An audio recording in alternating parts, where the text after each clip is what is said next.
If you're thinking about celebrating Thanksgiving this year, here are a few facts that you probably did not know. We will be first discussing the definitions, the history, and where Thanksgiving really originates from so we can get a better understanding of why it's celebrated in America today. Now, according to Merriam-Webster's dictionary, Thanksgiving Day is, quote, a day appointed for giving thanks for divine goodness as the fourth Thursday in November observed as a legal holiday in the United States and the second Monday in October observed as a legal holiday in Canada. But according to the American Heritage Dictionary, Thanksgiving is defined as the fourth Thursday of November observed as a legal holiday in the United States to commemorate the feast held in 1621 by the Pilgrim colonists and members of the Wampanoag people, and marked by the expression of gratitude for harvest and health, as well as the second Monday of October celebrated in Canada by the expression of gratitude for harvest and health. But what is the real truth about Thanksgiving and why is it celebrated today? Although commonly taught in history books that the first Thanksgiving was observed as of 1621 when the Pilgrims first arrived at Plymouth, Massachusetts and gathered with the Wampanoag Native Americans and Indians who were there in order to celebrate a fall harvest celebration, there is much to the story that is not told in the history textbooks. While today's tradition commonly teaches that Thanksgiving is all about giving thanks for friends and family and food and fun, the original celebration and commemoration had nothing to do with this definition whatsoever. In 1621, Pilgrims had built crude huts in a common house on the shores of Plymouth Bay. Soon, neighboring Indians began to build relations with the Pilgrims. The Squanto, who are a local Indian who had been kidnapped and taken to England nearly a decade before, served as an interpreter with the local tribes. Squanto taught the Pilgrims to fertilize the soil with dried fish remains to produce a stellar corn crop. The Massasoit, who is the chief of the nearby Wampanoags, signed a treaty of alliance with the Pilgrims in the summer of 1621. In exchange for assistance with defense against the feared Narragansett tribe, the Massasoit supplemented the food supply of the Pilgrims for the first few years, and this is according to U.S. history. However, during this time, the Pilgrims also brought along their diseases and plagued the native peoples and the Native Americans during that time, thereby commemorating the genocide of millions of Native Americans. Within 20 years after the arrival of the Pilgrims, many of the Native Americans had their land stolen, disease were plagued upon them, and were horribly killed. Indeed. And also in the 1620s, William Bradford, who was the governor of Plymouth at the time, has reported in his book History of Plymouth Plantation that the colonists went hungry for years because they refused to work in the field. They preferred instead to steal food. He says that the colony was riddled with corruption and with confusion and discontent. The crops were small because much was stolen both by night and day before it became scarce eatable. But even peace treaties did not keep the peace between the European settlers and the native peoples of America during that time, because John Winthrop, who became the governor of Massachusetts Bay Colony during the time of the Pequot Wars of 1636 to 1638, in the year 1637, he made the decree and declared that a day of thanksgiving, thanking God that they had eliminated over 700 men, women, and children, was then signed into law that, quote, this day forth shall be a day of celebration and thanksgiving for subduing the Pequots. It was during the Pequot Wars of 1637 that the first official Thanksgiving became to be known in America and was subsequently celebrated for hundreds and hundreds of years. And also William B. Newell, who is a Penobscot Indian and former chairman of the anthropology department at the University of Connecticut, has even stated, quote, gathered in this place of meeting, they were attacked by mercenaries in English and Dutch. The Indians were ordered from from the building, and as they came forth were shot down. The rest were burned alive in the building. The very next day the governor declared a Thanksgiving Day, and the governor that this is talking about is John Winthrop, which is where you get the building blocks of Thanksgiving Day. But then it goes on to say, for the next 100 years, every Thanksgiving Day ordained by a governor was in honor of the bloody victory, thanking God that the battle had been won by the European settlers and not by the native Indians.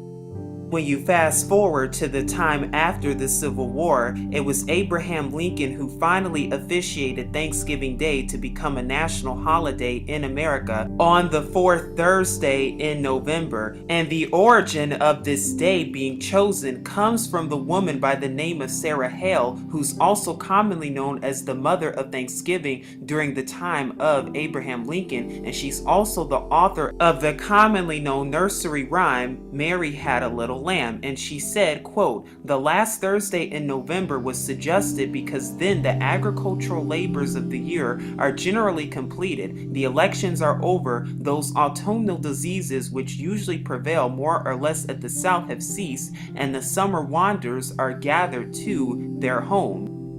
So in short, Thanksgiving commemorates the murder and slaughter of millions of Native Americans, which is also why it's known as a national day of mourning for many Native Americans, known as the fourth Thursday in November. But what about all of the food that's commonly eaten on Thanksgiving? What about the origins of the food, and was this celebrate also known as something else in other traditions?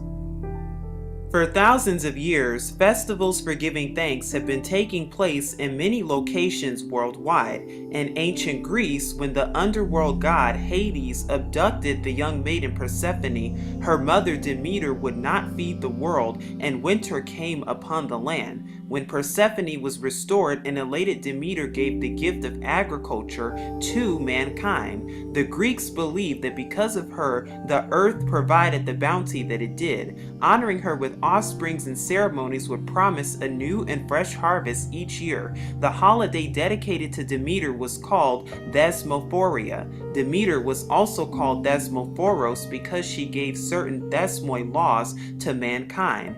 The festival Thesmophoria was held in the fall during a month known as Paeanopsian. It occurred between October and November, in the same months as the Canadian and United States Thanksgivings. The Thesmophoria were the most widespread festivals and the main expression of the cult of Demeter, aside from the Eleusinian mysteries.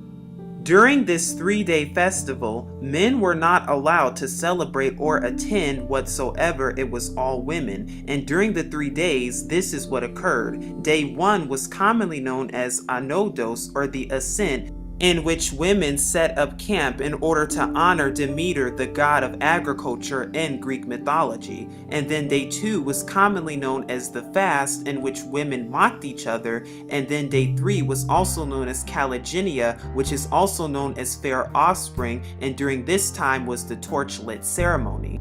What about all of the cornucopias and the food that is commonly associated with Thanksgiving? Surely all of this has a pagan origin as well. Because what you may not have known about cornucopia is that it actually means the horn of plenty, but it is also commonly associated in Greek mythology because it's also known as the horn of Amalthea, which is the goat who suckled Zeus, also known as the horned cow goddess Isis, commonly known as Demeter in the Greek culture, or also known as Easter today.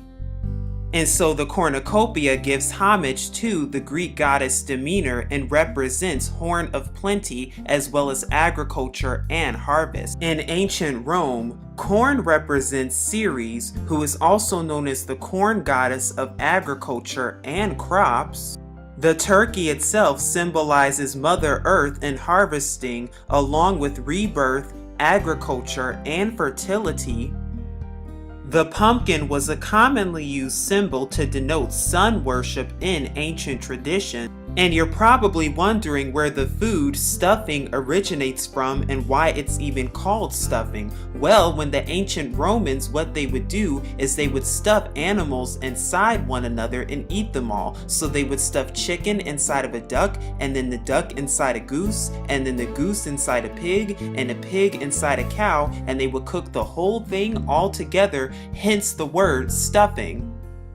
We see overall, Thanksgiving pays homage to pagan deities, Greek, Roman, and even Celtic ones, and is very abominable indeed, because it's also deeply rooted and tied to Mabon, which is a Wiccan celebration during the fall equinox, which encourages pagans to reap what they sow, not to mention Lug Nasad, which is the first harvest of the Gaelic festival that honors Lug, which is a Celtic sun idol. We also know some of the abominable foods that are also associated with Thanksgiving, including but not limited to pork, Thanksgiving ham, and even sausage and stuffing, because the word of our Father in the book of Leviticus, or Vayikra chapter 11, and Dabarim in Deuteronomy chapter 14 tells us that these foods are abominable indeed, as well as Leviticus chapter 23 telling us the feast days that our Father tells us to celebrate, and Thanksgiving is not one of them, therefore making it a Helliday indeed.